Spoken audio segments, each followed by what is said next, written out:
अगर आपने funded accounts के बारे में किसी से सुना है या फिर आप फंडेड अकाउंट लेना चाहते हैं या फिर आप फंडेड अकाउंट के बारे में कुछ भी रिसर्च करना चाहते हैं तो इस वीडियो को आप लोगों ने जो है एंड तक देखना है। इसमें प्रॉपर नॉलेज आप लोगों को दिया जाएगा, सारी बातें इंशाल्लाह शेयर की जाएंगी। तो वीडियो को आप लोगों ने एंड तक देखना है, तो बगैर टाइम वेस्ट किए वीडियो को हम लोग करते हैं स्टार्ट। तो देखिए फंडेड अकाउंट्स बेसिकली होते क्या है। अब मैं आपको एग्जाम्पल देता हूँ। फॉर एग्जाम्पल अगर किसी बंदे के पास $50 का वॉलेट साइज है, ठीक है। तो अब आपको पता है कि कम वॉलेट से कम हमारा प्रॉफिट बनता है और जो है ना उसमें रिस्क भी ज़्यादा होता है। तो लोगों के पास वॉलेट्स नहीं होते। काफ़ी लोग ऐसे भी होते हैं जिनको ट्रेडिंग काफ़ी अच्छे से आती है, बट वॉलेट्स नहीं होते उनके पास। तो उनके लिए हमारे पास जो है ना एक ऑप्शन होता है फंडेड अकाउंट्स। अब ये बंदा $50 को बजाय खुद ट्रेड करने के और लॉस करने के उसके पास ऑप्शन है कि वो एक फंडेड अकाउंट ले सकता है $10,000 का। तो आपको पता है, अब खुद आप लोग इस बात से ना हिसाब लगा लें कि $50 पे ट्रेड करना ज़्यादा फायदेमंद होगा या फिर $10,000 पे। तो आई होप आप सबका आंसर $10,000 होगा। लेकिन देखिए बात इतनी सिंपल नहीं है। यहाँ पे मैं अब आपको बताने वाला हूँ कुछ ऐसी चीज़ें जो कि आई थिंक सो आप लोगों को नहीं पता होंगी। आप लोगों ने सिर्फ इतना ही सुना होगा कि जी $50 में हमारे पास एक फंडेड अकाउंट आ जाएगा $10,000 का, हमने फेज पास करना है और बस मज़े, ठीक है। तो ऐसा होता है, आपको फंडेड अकाउंट मिलता है, रियल होता है। बट उससे पहले कुछ चीज़ें समझिए आप लोग। फर्स्ट ऑफ ऑल देखें, आप लोगों ने 2 फेजेस पास करने होते हैं। वैसे हमारे पास आजकल इंस्टेंट फंडिंग अकाउंट्स भी आ गए हैं। उसमें ये होता है ज़्यादा फीस देते हैं लेकिन आपको डायरेक्ट लाइव अकाउंट मिलता है, लेकिन ट्रस्ट में वो बिल्कुल बेकार होता है। और हमारे पास एक दूसरा आ गया है 1 स्टेप वाला, तो वो भी बिल्कुल जो है ना ख़राब है। एक 3 स्टेप वाला भी आ गया, तो ये सारी इतने नहीं है। सबसे ज़्यादा जो बेहतर है वो आपको 2 स्टेप लेना चाहिए। 2 स्टेप फंडेड अकाउंट सबसे बेहतरीन चीज़ है हमारे पास। इसमें हमारे पास टारगेट भी सबसे सही होता है, ठीक है, और रूल्स वगैरह के हिसाब से भी सबसे बेहतरीन चीज़ है 2 स्टेप फंडेड अकाउंट। और पर्सनली मैंने भी जो लिए हैं वो 2 स्टेप फंडेड अकाउंट से ही लिए हैं। और अब देखें, अब इसमें आप लोगों को फेजेस पास करने होते हैं, तो वो मैं आपको उनकी वेबसाइट पर चल के दिखाता हूँ कि ये क्या हिसाब किताब होता है। अब फंडेड अकाउंट्स आप लोग सर्च करेंगे, काफ़ी सारे फंडेड अकाउंट्स हमारे पास आ जाएंगे। तो लेकिन देखें अभी मैं इस पे नहीं बात करने वाला कि कौन सा ट्रस्टेड है, मैं आपको एंड पे बताऊंगा। अभी फिलहाल हम लोग इसके रूल्स देख लेते हैं। तो भाई किसी भी फंडेड अकाउंट फ्रेम पे आ जाते हैं, मतलब प्रो फ्रेम पे आ जाते हैं और देखते हैं इनके रूल्स।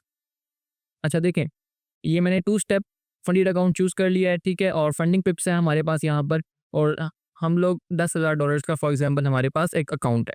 अब इसमें देखें हमारे पास फर्स्ट फेज़ में हमने क्या करना है, 8% का टारगेट, मतलब 8% हमने प्रॉफिट बनाना है, जो कि $800 बनता है 10,000 का। क्लियर हो गया ये चीज़।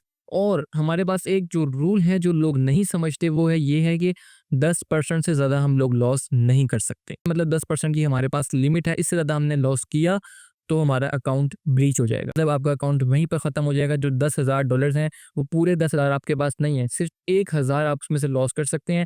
अगर उससे ऊपर गए आप तो आपका अकाउंट ब्रीच हो जाएगा। और उसमें भी हमारे पास अब ये एक जो है ना लिमिट है कि एक दिन के अंदर आप 5% से ज़्यादा लॉस नहीं कर सकते। क्लियर होगी ये चीज़ आप लोगों को। एक दिन में 5% मतलब $500 से ज़्यादा आप एक दिन में लॉस नहीं कर सकते। मिनिमम ट्रेडिंग डेज का बेसिकली मतलब ये होता है कि कम से कम 3 दिन में अकाउंट पास होना चाहिए। ये नहीं कि एक ही ट्रेड लगा कि अकाउंट पास हो गया। तो कम से कम 3 ट्रेडिंग डेज होने चाहिए। इसका तो बिल्कुल इशू नहीं है। तो बाकी लेवरेज देखें जी हमारे पास ये भी बिल्कुल सही है। अच्छा जी, अब फेज़ 2 पे आ जाते हैं। तो फेज़ 2 में हमने प्रॉफिट 5% बनाना होता है, जो कि $500 बनता है, 10 के डॉलर अकाउंट का, ठीक है। और हमारे पास मैक्सिमम लॉस वही है 10%। एक दिन में हम लोग वही 5% लॉस कर सकते हैं। बाकी minimum trading days and leverage वही है हमारे पास।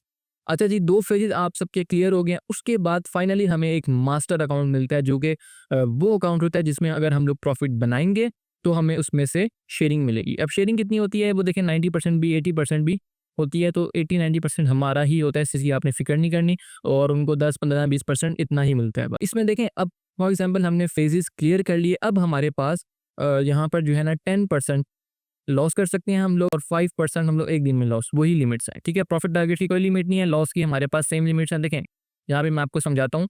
तो देखें फॉर एग्ज़ाम्पल हमारे पास यहाँ पर एक 10 के डॉलर्स का अकाउंट है। 10 के डॉलर्स का हमारे पास अकाउंट है, लेकिन ये पूरे के पूरे 10 के हमारे नहीं हैं, ठीक है। इस चीज़ को हमने समझना है।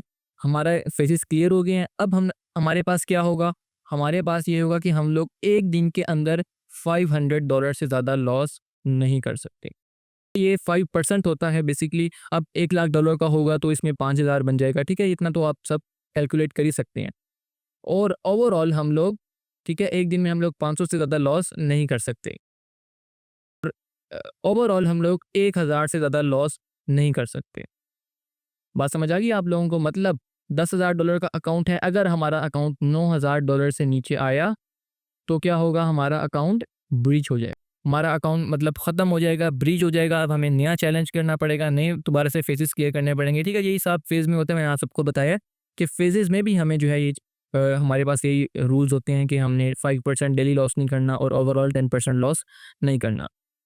सो आई होप ये जो है रूल्स आप सबको समझ आ गए होंगे। मैक्सिमम प्रॉफिट्स पे यही रूल्स होते हैं। जैसा फंडेड नेक्स्ट हमारे पास एक प्रॉफिट है तो उसके रूल्स भी हम लोग जो है ना देख लेते हैं। ये देखें, इसमें जो है ना मैक्स लॉस लिमिट 6%। ये मेरा ख्याल है 2 स्टेप नहीं है, हाँ ये इंस्टेंट है, ठीक है। तो 2 स्टेप पे हमारे पास मैक्सिमम 10% ही होती है। और डेली लॉस की हमारे पास वही 5% होती है और बाकी टारगेट्स भी हमारे पास ऑलमोस्ट सेम होते हैं। तो देखें, ये जो है ना हमारे पास रूल्स मैक्सिमम मैक्सिमम प्रॉफिट्स के हमारे पास सेम ही होते हैं। ये बात समझ आ गई आप लोगों को? तो देखें, अब फंडेड अकाउंट्स में हमें इतना समझ आ गया कि हम लोग फॉर एग्जांपल $60-70 में हमें जो है ना $10,000 का एक अकाउंट मिल रहा है। तो वो $10,000 अभी हमारे नहीं हुए। सबसे पहले हमने उनके 2 फेज़ क्लियर करने हैं, ठीक है। सबसे पहले हमने उनके 2 फेजेस, जिसको आप टेस्ट कह सकते हैं, वो क्लियर करेंगे। पहले में हमने 8% टारगेट प्रॉफिट बनाना होता है, दूसरे में 5%। इसको अगर हम लोग देखें, इसका मतलब ये है कि दोनों फेजेस का मिला के हमने 13% अकाउंट को ग्रो करेंगे, तब हमें रियल अकाउंट मिलेगा। और दूसरी चीज़, हमें जो $10,000 का अकाउंट मिला है वो बेसिकली $10,000 नहीं, हमारे पास हमने ये समझ के ट्रेड करनी है कि हमारे पास $1,000 हैं, ठीक है। $10,000 नहीं है हमारे पास, बेसिकली वो $1,000 है जिसको हमने ट्रेड करना है। क्योंकि अगर आपको पता है 9,000 से नीचे गया हमारा अकाउंट ब्रीच हो जाना है, तो हम तो अब हमारे पास जो एक्चुअली हमारे पास जो अपना अकाउंट हुआ वो तो $1,000 का हुआ। ये बात आप लोगों को समझ आ गई। अच्छा, तो अब लोग कहेंगे कि आपका क्या इसमें ख्याल है कि $60-70 में $1,000 का अकाउंट लेना फ़ायदेमंद है, और वो भी डायरेक्ट नहीं देंगे हमें, उसमें भी जो है ना हमें फेजेस क्लियर करने होंगे। तो देखें, अब ये डिपेंड करता है। फॉर एग्जांपल कोई बंदा स्टार्ट करना चाहता है तो उसको भी मैं यही रिकमेंड करूँगा कि स्टार्टिंग में वो फंडेड अकाउंट की तरफ ही जाए, ठीक है। अब देखें, उसका जो है ना ये है फ़ायदा कि अब ये जो हमें रूल्स देते हैं ना, ये बहुत अच्छे रूल्स होते हैं। अब किस तरह से अच्छे रूल्स होते हैं, अगर इन रूल्स को फॉलो करके ट्रेडिंग की जाए ना तो बंदा बहुत डिसिप्लिन ट्रेडर बनता है। ये बात मैं पहले कर चुका हूँ कि टेक्निकल एनालिसिस और हर चीज़ से ज़्यादा ट्रेडिंग में इंपॉर्टेंट क्या है, आपकी साइकोलॉजी, आपका डिसिप्लिन। और इस चीज़ से जो है ना काफ़ी फ़ायदा होता है अगर आप स्टार्ट करना चाहते हैं।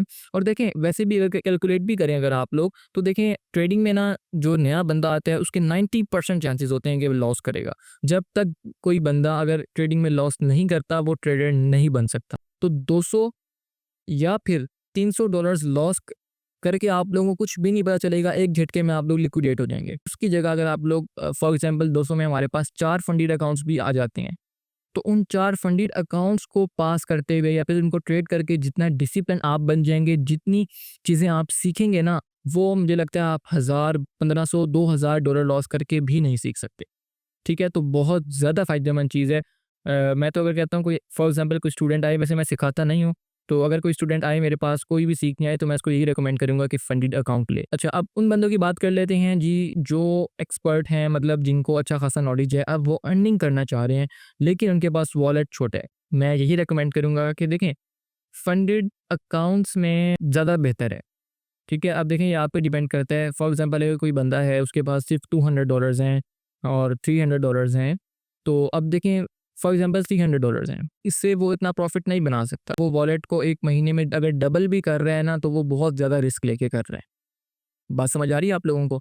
तो 300 के अगर हमारे पास 6 फंडेड अकाउंट्स आ रहे हैं, तो उन 6 फंडेड अकाउंट से अगर फॉर एग्जांपल 2 भी पास कर लेता है वो, वैसे अगर एक्सपर्ट है उसको ट्रेड करनी आती है तो 3 वो पास कर सकता है। 3 फंडेड अकाउंट पास कर सकते हैं, तो अब $300 के उसके अकाउंट्स आए हैं, वो इन 3 फंडेड अकाउंट से $10,000 के फंडेड अकाउंट्स हैं, वो इनसे 3-4 हज़ार डॉलर्स बना सकता है, ठीक है। तो अब किसको लेने चाहिए, क्या है, ये इंशाल्लाह हम लोग बाद में भी तफसील से बात करेंगे। मैंने अभी आप लोगों को इसके रूल्स बता दिए हैं, आपको जो है ना सारा सिस्टम बता दिया है फंडेड अकाउंट्स का कि किस तरह वर्क करते हैं फंडेड अकाउंट। बात कर लेते हैं हम लोग कि कौन सी प्रॉप फर्म सबसे बेस्ट है। फंडेड अकाउंट्स में कौन सी प्रॉप फर्म एक बंदे को लेनी चाहिए, कौन सी प्रॉप फर्म पे ट्रेड करनी चाहिए। तो देखें, हमारे पास काफ़ी सारी प्रॉप फर्म्स हैं यहाँ पर, लेकिन जो हमारे पास ट्रस्टेड आती हैं उनमें से देखें, एक तो FTMO है जो कि बहुत बहुत ज़्यादा ट्रस्टेड है, लेकिन इसका इशू ये है कि ये अपने जो इवैल्यूएशंस हैं थोड़े से एक्सपेंसिव होते हैं इसके, थोड़ा सा इशू है हमारे पास। और एक हमारे पास फंडिंग बेस्ड है जो कि बहुत ट्रस्टेड है और इसके जो है ना काफ़ी हमें चीप प्राइस में अकाउंट्स मिल जाते हैं। प्रॉफिम जिसका मैंने खुद पर्सनली जो है ना विड्रॉल लिया हुआ है, मैं आपको वही रेकमेंड करूँगा, ठीक है। मैंने तो वैसे तो देखे हैं एफटीएमओ ऑफ कोर्स बहुत ट्रस्टेड है, लेकिन मैंने खुद जिसका पर्सनली विड्रॉल लिया हुआ है वो फंडिंग पिप्स है। ये वो प्रॉफिम है जिसने मुझे आई थिंक सो कुछ घंटों के अंदर विड्रॉल दे दिया था। तो और मेरे करीबी जानने वालों ने भी इससे विड्रॉल लिए हैं, तो बहुत ज़्यादा ट्रस्टेड प्रॉफिम है ये। बस इसके कुछ रूल्स हैं वो इंशाल्लाह मैं आपको नेक्स्ट वीडियो में बता दूंगा। तो आज की वीडियो इतनी थी, बाकी इंशाल्लाह फिर नेक्स्ट वीडियो में हम लोग देखेंगे कि फंडेड अकाउंट के रूल्स क्या होते हैं, क्योंकि काफ़ी लोगों को रूल्स नहीं पता होते और वो इस वजह से जो है ना अपने अकाउंट्स लूज़ कर लेते हैं। तो इंशाल्लाह नेक्स्ट वीडियो में हम लोग रूल्स को कवर करेंगे और उसके नेक्स्ट वीडियो में इंशाल्लाह ये भी हो सकता है कि मैं आप लोगों के सामने लाइव खरीदूँ और उसे पास करूँ। तो अब ये सब इस चीज़ पर डिपेंड करता है कि कितने लोग इस वीडियो को लाइक करते हैं। अगर तो आप लोगों को पसंद आती है देन इंशाल्लाह आप लोगों के लिए नेक्स्ट वीडियो भी बनाऊँगा। डिपेंड करता है कि कितने लोग इंटरेस्टेड हैं। अगर इंटरेस्टेड हुए तो इंशाल्लाह लाज़मन आप लोगों के लिए वीडियो बनाऊँगा। तो thank you, thanks for watching. अल्लाह हाफ़िज़।